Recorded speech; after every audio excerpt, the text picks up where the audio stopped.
chers amis, je voudrais vous parler aujourd'hui du scapulaire. Au XIIIe siècle, une nuit, Saint-Simonstock, en Angleterre, reçut une apparition de la Vierge Marie. Il était à l'époque supérieur de l'ordre des Carmes. Cette dernière lui apparut avec un scapulaire entre les mains, un habit comme ceci, celui des religieux en Occident, mais qui est marron pour les Carmes.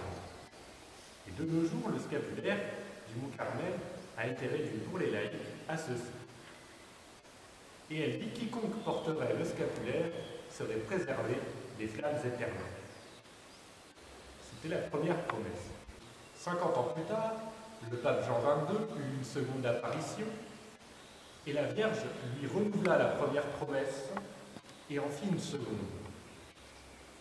Elle promit que toute âme serait préservée du purgatoire, serait délivrée du purgatoire le samedi après la mort, si elle portait le scapulaire, vivait la chasteté selon son état, donc la continence pour les personnes célibataires, et pour les personnes mariées, il y a la fidélité dans le mariage.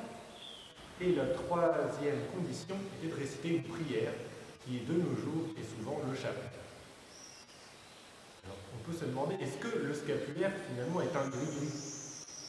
Eh bien non. Il s'agit de se mettre sous la protection spéciale de la Sainte Vierge, et celle-ci va intercéder pour nous, pour que nous obtenions des grâces pour nous convertir, pour résister aux tentations et pour imiter le Christ. Alors, comment enfin recevoir le scapulaire? Eh bien, c'est simple. Si vous ne l'avez jamais reçu, il suffit d'en acheter un et d'aller voir un prêtre qui vous l'imposera. Et si vous l'avez déjà reçu, eh bien, il suffit d'en reprendre un et de vous le remettre comme ceci, et vous bénéficierez de nouveau des effets du scapulaire. Et pour le renouveler, il suffit d'en avoir un autre, et il n'y a pas besoin de se le faire réimposer une seconde fois.